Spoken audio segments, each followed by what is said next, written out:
Trak fondacija se socijalnim preduzetništvom bavi skoro 15 godina na više načina. Mi prvenstveno radimo na podršci građanskom aktivizmu, znači podržavamo organizacije civilnog društva da deluju u lokalnim zajednicama na različite teme, rešavaju različite probleme i mi smo nekako prepoznali da tu postoji potencijal da organizacije razvijaju ekonomske delatnosti u cilju njihove veće održivosti na lokalu i prvo smo krenuli sa programom podrške organizacijama koje pružaju socijalne usluge za određene ranjive grupe. Paralelno sa tim smo razvijali program Zelenih ideja, to je jedan regionalni program koji sprovodimo sa još 6 partnerskih fondacija, gde smo konkretno radili na finansijskoj podršci organizacijama i malim preduzećima koji razvijaju ideje u oblasti zelene i cirkularne ekonomije. Sa druge strane, znači, pored te finansijske podrške organizacijama i preduzećima, mi kao fondacija smo članice koalicije za razvoj solidarne ekonomije i tu sa koalicijom već 10 godina radimo na kreiranju zakona o socijalnom preduzetništvu i implementaciji tog zakona, tako da na više nivoa smo aktivni u podršci socijalnom preduzetništvu. Pre nekih 15 godina prosto nije postojao ni pravni okvir za delovanje, znači kao socijalna preduzeća. Opet percepcija svih je da se socijalna preduzeća samo bave inkluzijom ranjivih grupa. Međutim, u svetu, a sada u poslednjih nekih 5-6 godina se i kod nas to menja, i mi smo dosta uticali kroz naš program Zelene ideje.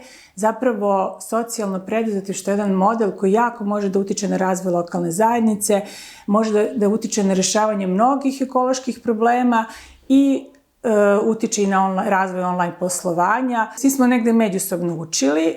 U početku se pričalo o tom modelu koji je došao iz Italije, gde postoje jako razvijene kooperative koje su prioritizovane i podržane strane lokalnih samouprava da pružaju neke vrste tih usluga. I nama isto bio zanimljiv taj model socijalnih nabavki koji kod nas još uvek nije zaživeo, ali je ideja da se i taj model socijalnih nabavki u nekom periodu daljem, ne znam, da se razvije u Srbiji, znači da se prioritizuju ti pružaoci usluga na lokalu, da su to vezano za čistoću, održavanje, da li socijalne usluge i koji zapošljavaju ranjive grupe i koji su u stvari funkcionišu kao socijalna preduzeća. Ovim našim programom Zelene ideje koje traje 12 godina, naš najveći fokus je zapravo na socijalnim preduzećima koji na neki način rešavaju neke ekološke probleme u svojoj zajednici, koriste lokalne resurse, zapošljavaju lokalne ljude i opet koriste i promovišu neke tradicionalne lokalne zanate ili načine rada. I tu imamo razne ideje, znači u početku je bilo dosta fokusirano na reciklažu, na primjer plastike, pa imamo reciklažu i ponovno korišćenje tekstila, gde imamo ženski centar Užice koji u regionu, čak ne samo u svojoj lokalnoj zajednici, prikuplja otpadni tekstil i od toga pravi nove proizvode kao što su torbe. Imamo preduzeće, znači podržavamo i udruženje i preduzeće, malo porodično preduzeće New Pen iz Smedereva, koji od novinskog papira pravi olovke i bojice. Svake godine bude neki trend, jedne godine je reciklaža plastike, pa reciklaža tekstila, pa onda dođemo na neke aplikacije, pa evo, ove godine imamo neke ideje, imamo ideju koja se bavi međugeneracijska saradnja, znači mladi i stari koji poboljšavaju kvalitet života time što su aktivni na pravljenju vunenih loptica koje se koriste u pranju i sušenju veša. Ili imamo romsko udruženje koje je preraslo veliko preduzeće koje radi reciklažu kablova, znači sakupljači donose kablove, odatle se izdvaja bakar koji ide dalje u proizvodnju. Tako da, jako su zanimljive, u posljednjih 12 godina stvarno ne mogu da nabrojim šta smo sve podržavali, ali to je negde neki presek.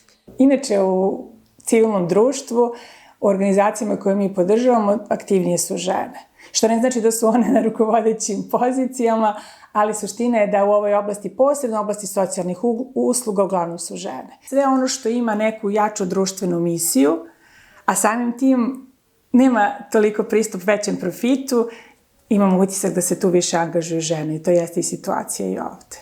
Socijalna preduzeća, kod njih je prvenstveno uvek preovlađuje ta društvena misija. Znači, na koji način to preduzeće ulaže svoj profit i proizvodnju na dobrobit šire zajednice ili određene grupe korisnika. I to je prvo, i na drugom mestu je raspodela profita. Znači, to nije preduzeće koje je usmereno na profit i gde taj profit stiče jedna osoba ili neko ko su osnivači. Znači, ovde je ideja da raspodelu profita rade svi koji su zaposleni. Mislim da je po zakonu sada već tu negde 50% profita bi trebao da se dalje daje u tu neku da se ulaže u društvenu misiju, što nije slučaj sa običnim preduzećima. I to je najveća razlika. I mislim da su svi prilično zadovoljni, svi koji su učestvovali u tome, sa ovim novim zakonom. Ono što je sad veliki izazov da se taj zakon primeni.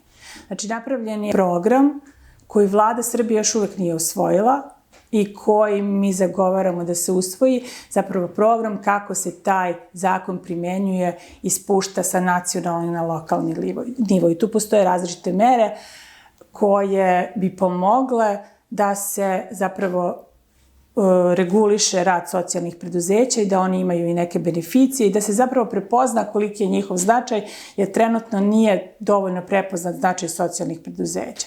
Oni nailaze na razne prepreke, razne izazove, znači oni nisu klasična preduzeća, a i klasična preduzeća imaju velike namete, potrebno da imaju ozbiljna znanja za finansijsko planiranje, poslovanje, marketing, izlazak na tržište. Zato ovaj zakon, zapravo program, predviđa te neke olakšice i mi sad čekamo da se to desi. Postoje donatori koji podržavaju socijalna preduzeća i mi smo jedan takav donator, ali ne možemo dalje od toga. Mi pružamo finansijsku podršku, neke edukacije, ali sam sistem zapravo onda ta preduzeća dalje onemogućava da oni stvarno ispunjavaju svoju društvenu misiju do kraja i da budu konkurentni na tržištu. Jer imamo preduzeća koji imaju slične usluge ili proizvode kao klasična preduzeća, ali njihov proizvod nosi dodatu vrednost i onda njihov proizvod mora biti skuplji zbog toga što u procesu proizvodnje ne zagađuju životne sredine, koriste neke inovativne tehnologije, ali proizvod iz Kine koji to ne zadovoljava je duplo jeftiniji i oni odmah nisu konkurentni na tržištu. Znači, sad sve ovaj čitav proces mora da prati jaka kampanja i edukacija. Postoje ljudi koji su osvešćeni, ali to je mali broj ljudi koji su osvešćeni po pitanju ekologije ili mi koji radimo u civilnom društvu, mi uvek preferiramo da kupimo proizvod uslugu od socijalnih preduzeća, ali to je opet mali broj ljudi i naravno to je uvek skuplje. Mi osjećamo i kao fundacija veliku odgovornost, jer podržavamo neke inovativne stvarno ideje, neki ljudi će da žive od toga i mi ih podržimo, dajemo im to inicijalna sredstva, neku obuku, ali onda ih pustimo na to tržište gde su oni prepušteni sami sebi. I to je naša velika odgovornost, opet izazovi za nas i za njih, ali ne možemo mnogo da uradimo ako druga strana, kažem, ostali relevantni akteri ne urade slično po tom pitanju.